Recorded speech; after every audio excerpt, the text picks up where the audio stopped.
I called my son lazy, then found out what he was hiding after school.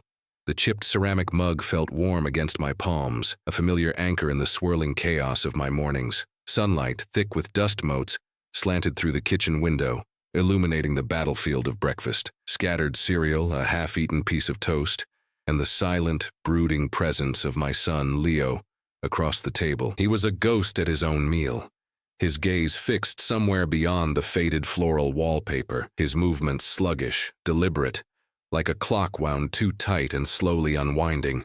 "Leo, come on," I'd said, my voice sharper than I intended, the same tired exasperation coloring every syllable. "We're going to be late, again."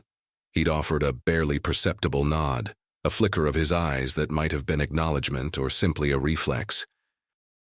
It was always like this, a slow-motion collision course with the clock, with my expectations, with everything I felt a father should be. My own mornings were a frantic ballet of deadlines, client calls, and the ever-present hum of anxiety that came with running my own small business. I'd built it from nothing, fueled by caffeine and sheer grit, and I expected that same fire, that same relentless drive in my son. But Leo was different.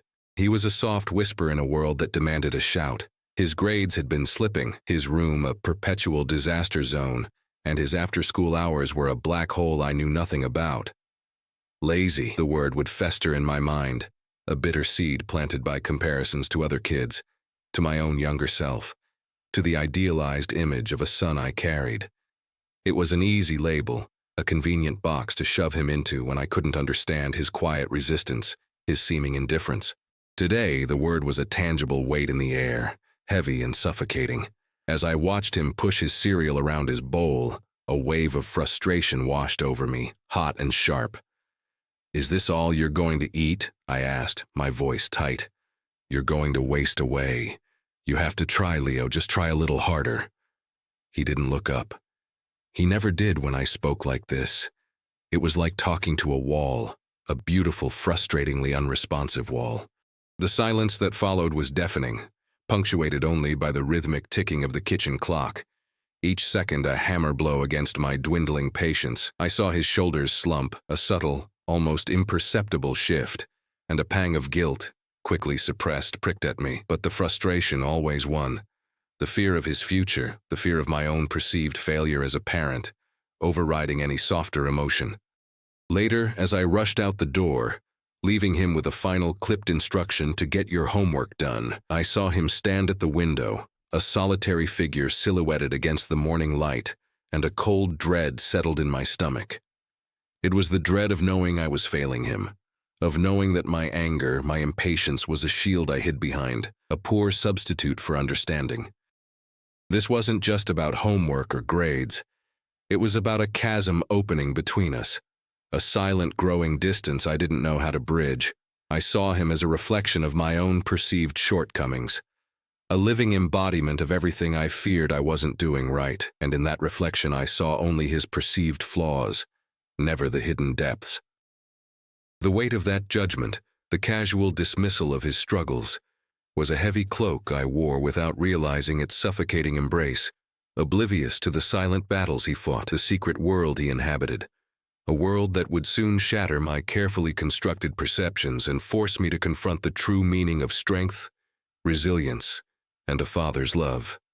The ordinary rhythm of our lives, so predictable and yet so fraught with unspoken tension, was about to be irrevocably disrupted, not by a grand pronouncement or a dramatic event, but by a quiet unfolding, a slow revelation that would peel back the layers of my assumptions and expose a truth I was utterly unprepared to face.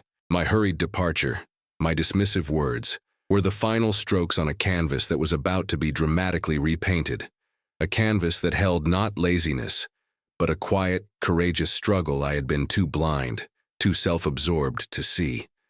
The weight of my own hurried life, my own relentless drive, had blinded me to the subtle signs, the quiet cues that Leo was desperately trying to send. I was so focused on the destination, the idealized future I envisioned for him, that I had lost sight of the journey, of the boy walking beside me, his steps faltering, his spirit burdened by a weight I had inadvertently helped to place upon him.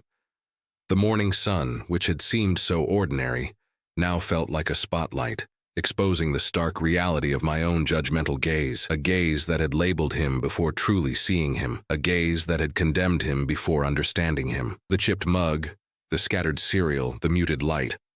They were all part of a tableau that spoke not of a lazy son, but of a father consumed by his own anxieties, his own fears, projecting them onto the one person who deserved his unwavering belief.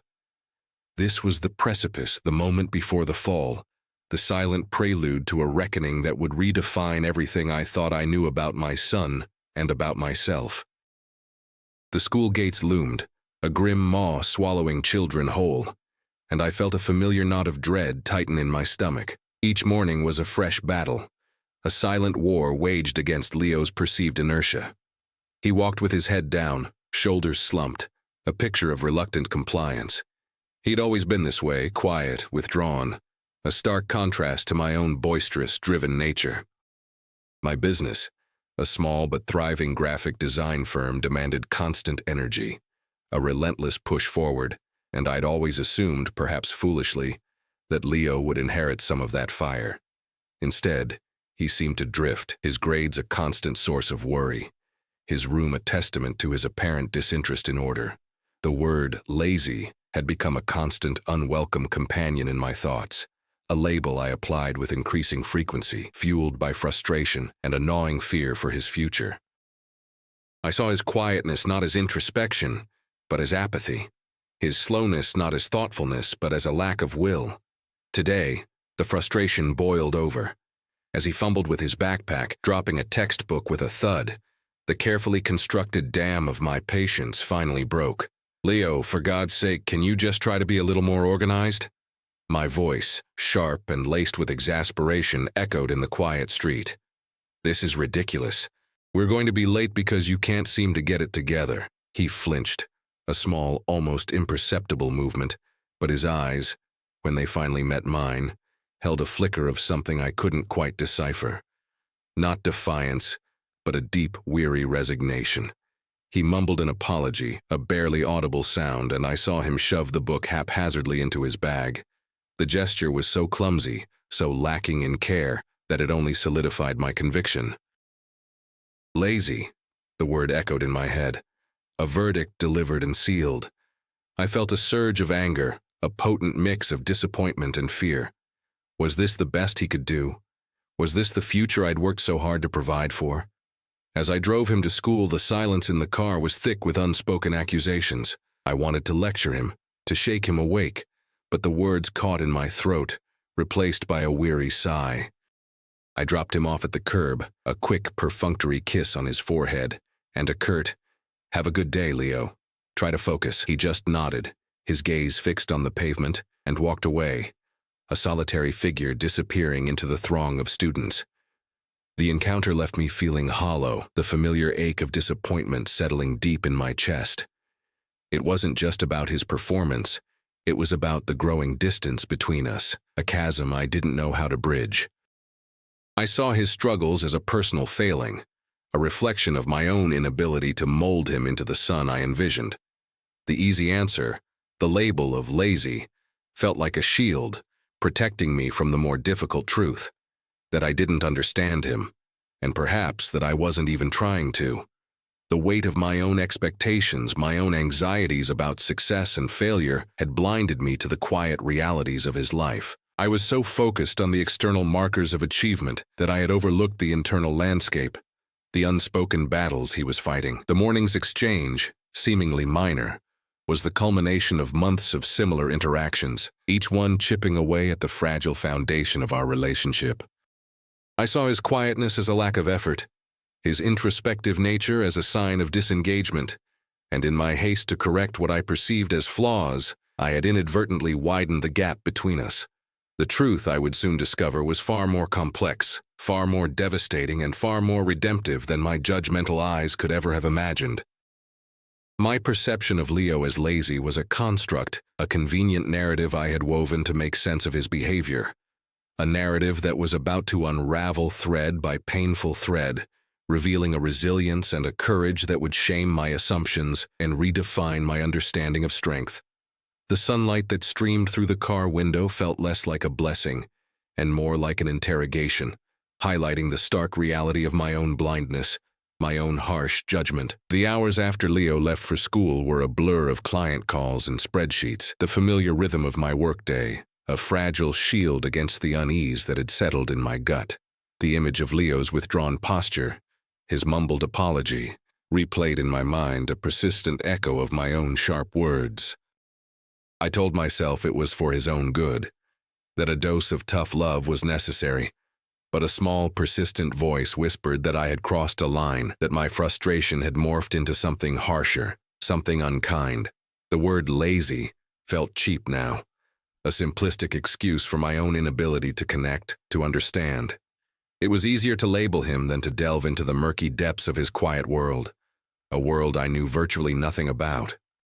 The afternoon bled into evening, and the house grew quiet as the sun dipped below the horizon, casting long shadows that seemed to mirror the growing darkness within me.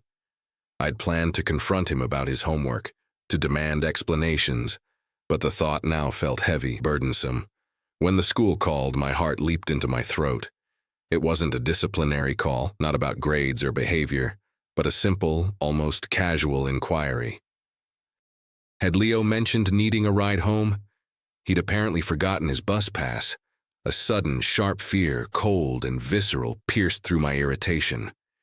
He'd never forgotten his bus pass before. He was meticulous about those small things, the things that ensured his independence, his ability to navigate the world on his own terms. A wave of guilt washed over me, fierce and unexpected. Why hadn't he called me?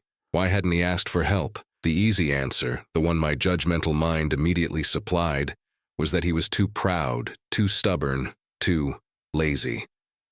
But another possibility, a more unsettling one, began to surface.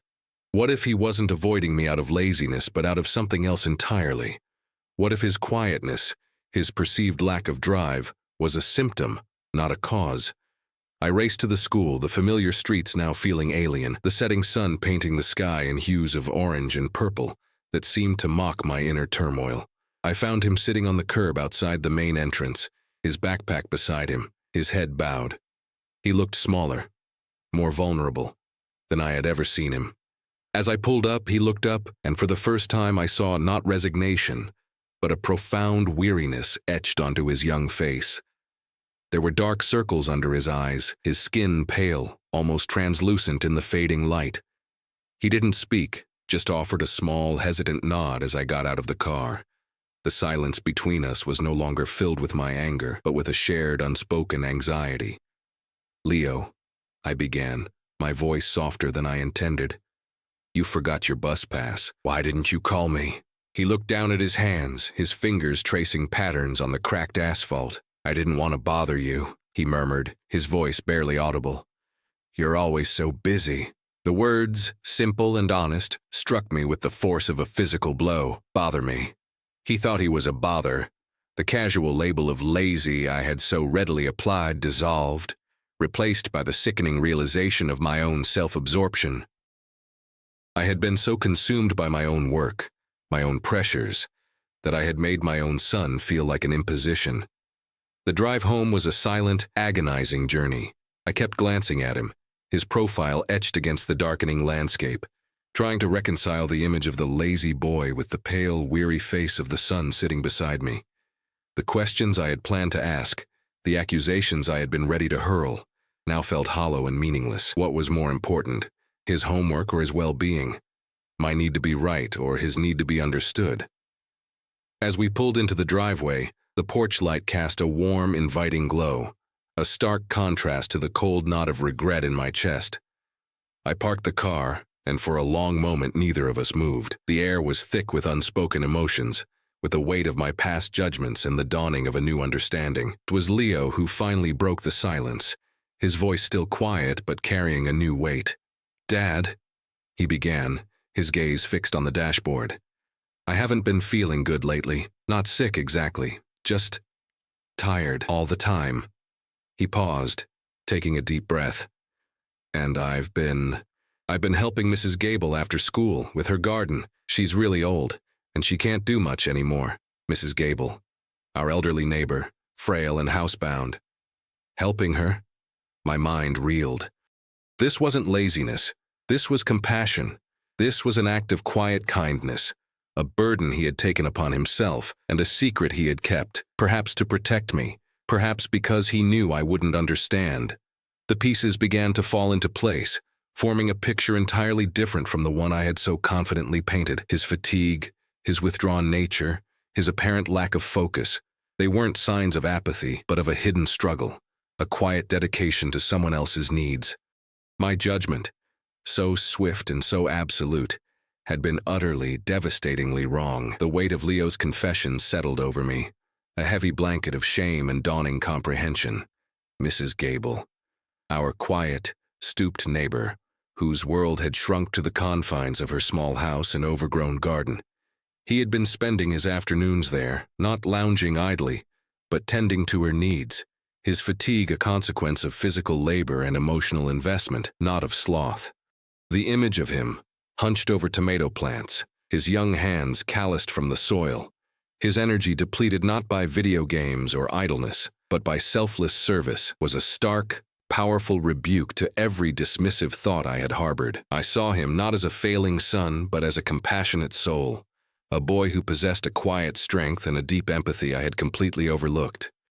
My own rushed mornings, my laser focus on deadlines and deliverables, suddenly felt trivial, almost obscene, in the face of his hidden dedication. I had been so preoccupied with the external markers of success, the quantifiable achievements, that I had failed to recognize the immeasurable value of his actions. His quietness wasn't apathy. It was a deep well of consideration for others. His fatigue wasn't laziness. It was the honest exhaustion of giving of oneself. The drive home, which had been a silent agony of regret, transformed into a quiet contemplation.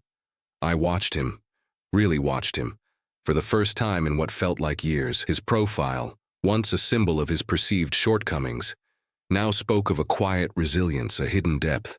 The dark circles under his eyes were not badges of laziness, but marks of his unwavering commitment. The slight slump of his shoulders wasn't defeat, but the weariness of carrying a responsibility I hadn't even known existed.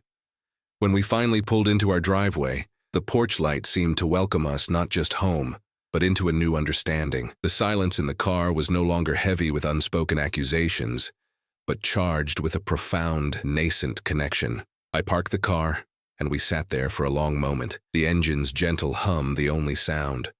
The words I had prepared, the lectures I had rehearsed felt utterly irrelevant.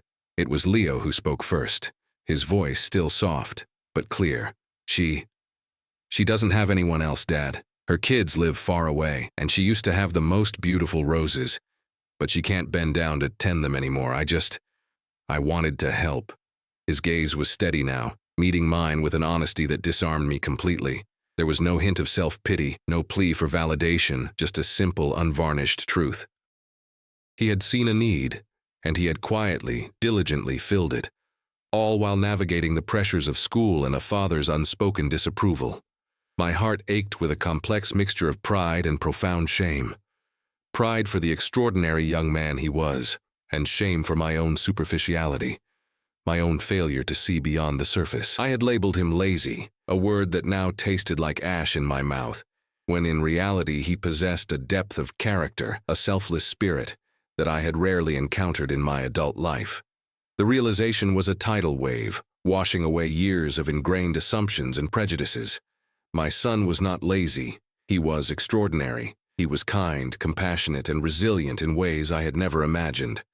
He had been quietly carrying a burden, a responsibility, that had shaped his days and drained his energy, and he had done it all without complaint, without seeking recognition. The house, which had always felt like a place of quiet tension between us, now felt different, imbued with a newfound warmth, a sense of shared understanding that transcended words. As we finally stepped out of the car, the night air cool and crisp, I reached out and placed my hand on Leo's shoulder. It was a small gesture, but it felt momentous, a silent acknowledgment of his strength, his kindness, and my own profound, belated awakening. The porch light, once a mere illumination, now felt like a beacon, guiding us toward a future built not on judgment, but on genuine connection and unwavering belief. The weight of those words, "I just wanted to help," settled into the very marrow of my bones. It wasn't just about Mrs. Gable's roses anymore. It was about the roses in my own life, the ones I had neglected, the ones I had allowed to wither under the harsh glare of my own expectations.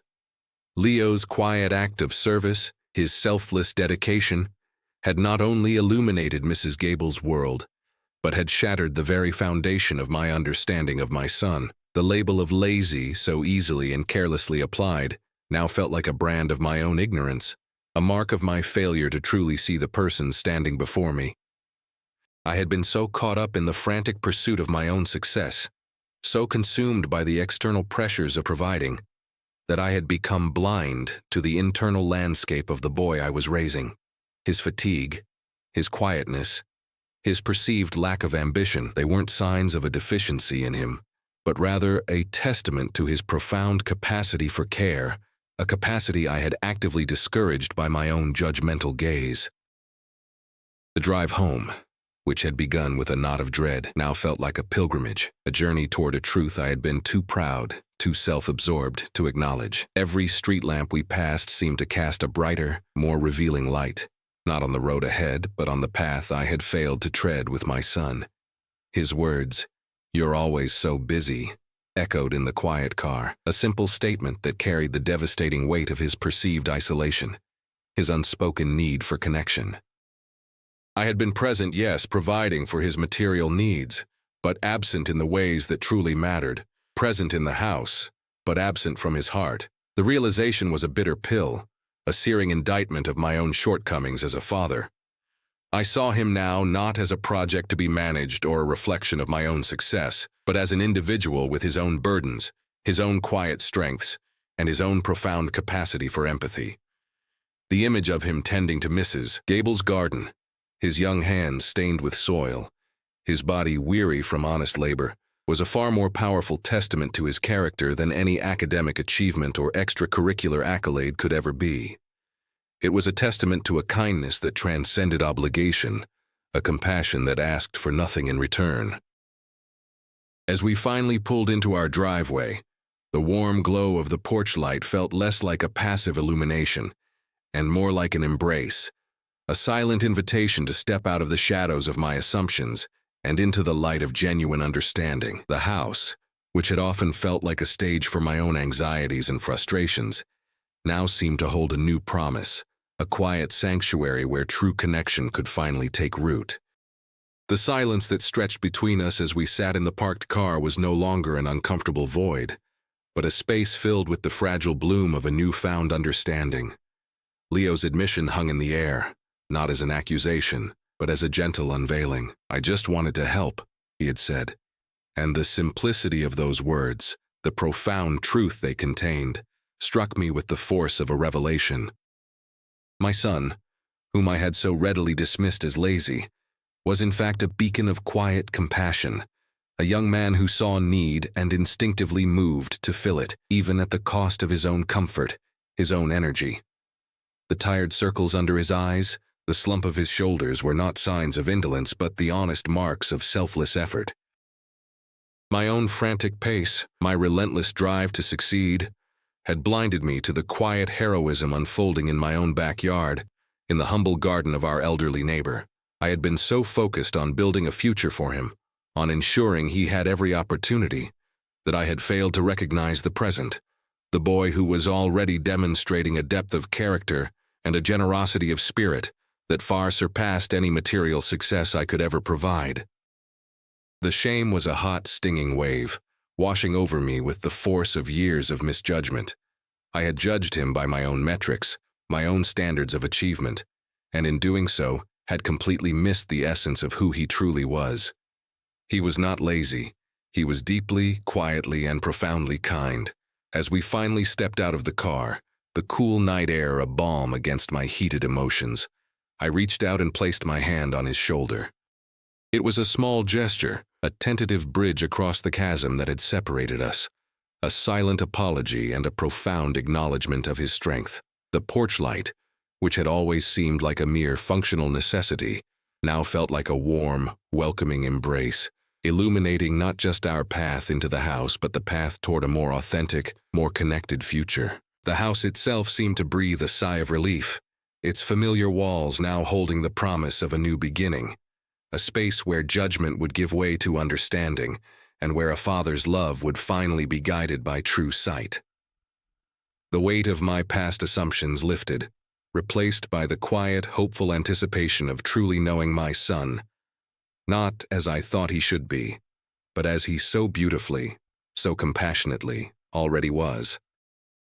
The unspoken had become spoken, the unseen had been revealed, and in the quiet heart of that revelation, a father's love found its true north. The weight of my own hurried life, my own relentless ambition, had cast a long shadow, and in that shadow, I had failed to see the quiet light of my son's compassion. He was not defined by what he didn't do, but by the extraordinary kindness he did, a kindness I had been too blind to witness. He was the quiet gardener, tending to the forgotten blooms of another's life. The sun, now a molten smear on the western horizon, cast long, distorted shadows that stretched like grasping fingers across the lawn. I watched Leo from the kitchen window, not with the familiar impatience of earlier that day, but with a dawning, almost painful clarity. His movements weren't sluggishness. They were the deliberate, measured actions of someone conserving energy, of someone who understood the true cost of effort. His afternoon spent tending Mrs. Gable's neglected garden wasn't a symptom of his own inertia, but a profound demonstration of his awareness of others' needs, a stark contrast to my own self-absorption. I realized with a jolt that my definition of strength had been entirely flawed. I equated it with outward projection, with relentless drive and visible achievement. Leo, however, embodied a different kind of fortitude, the quiet, unyielding strength of sustained empathy, of choosing to shoulder another's burden when it would have been far easier to retreat into his own world. Consider how this deepens our understanding. When you encounter someone who seems to be struggling with a task that appears simple to you, instead of immediately labeling their difficulty as a lack of capability or effort, pause. Reflect on Leo's quiet labor. Perhaps their perceived slowness isn't about them. Perhaps it's about an unseen weight they are carrying, an effort they are expending elsewhere that drains their reserves. This isn't about excusing a lack of responsibility, but about recognizing that capacity isn't a constant, unwavering resource. Leo's fatigue was a direct consequence of his generosity, a physical manifestation of his emotional output. His dedication to Mrs. Gable was an expenditure of energy, a deliberate choice to prioritize her well-being over his own immediate comfort or perceived obligations. He wasn't failing his responsibilities. He was fulfilling a different, arguably more profound one that I had been too myopic to acknowledge. Furthermore, this perspective challenges our ingrained notions of productivity. We often measure worth by output, by the tangible results of our labor. Leo's afternoon in the garden yielded no immediate, quantifiable benefit for himself. There were no accolades, no bonus points, no boost to his personal ledger. Yet the value of his actions was immeasurable, enriching not only Mrs. Gable's life, but, as I was now realizing, offering a silent, profound lesson to me. Building on this, it becomes clear that true productivity isn't solely about what we produce, but about the quality of our engagement with the world and with each other. Leo's engagement was one of deep, quiet care. He wasn't simply performing a chore, he was offering solace, companionship, and a tangible expression of human connection to someone who was likely experiencing profound loneliness. His actions spoke of a maturity that far outstripped his years, a willingness to invest his own limited resources, his time, his energy, into alleviating the suffering of another. This is a form of productivity that rarely makes it onto a spreadsheet, yet its impact is transformative. Consequently, when we witness a similar quiet dedication in others, it's crucial to resist the urge to impose our own frameworks of success. Leo's choice to help Mrs. Gable wasn't about building his resume or gaining an advantage. It was an act of pure, unadulterated empathy. He saw an unmet need, a quiet struggle, and he responded with a profound sense of personal responsibility. This isn't about grand gestures or public declarations of virtue. It's about the everyday choices we make, the small acts of service that, when viewed collectively, weave the very fabric of a compassionate society. His fatigue was the price of his empathy, a price he paid willingly, and a price that, in my arrogance, I had mistaken for laziness. Now consider how this applies when you see someone seemingly struggling with their workload or personal responsibilities. Instead of assuming they are simply underperforming, consider if they are expending significant emotional or physical energy elsewhere, perhaps in service to others, in quiet acts of care that go unnoticed. Their perceived deficiency in one area might be the direct result of their profound strength in another, a strength that deserves not judgment, but recognition and support. The true practice begins now, not in grand gestures, but in the quiet, persistent effort to see beyond the obvious, to question our initial assumptions, and to recognize the profound value in the unseen labor of kindness and care. It's about understanding that capacity is not a static resource, but a dynamic ebb and flow, often depleted by acts of profound generosity. Leo's quiet heroism in Mrs. Gable's garden, a seemingly small act, serves as a powerful reminder that the most significant contributions are often those that are quietly made, those that build connections and offer solace, those that speak not of individual achievement, but of shared humanity. He was the quiet gardener, tending to the forgotten blooms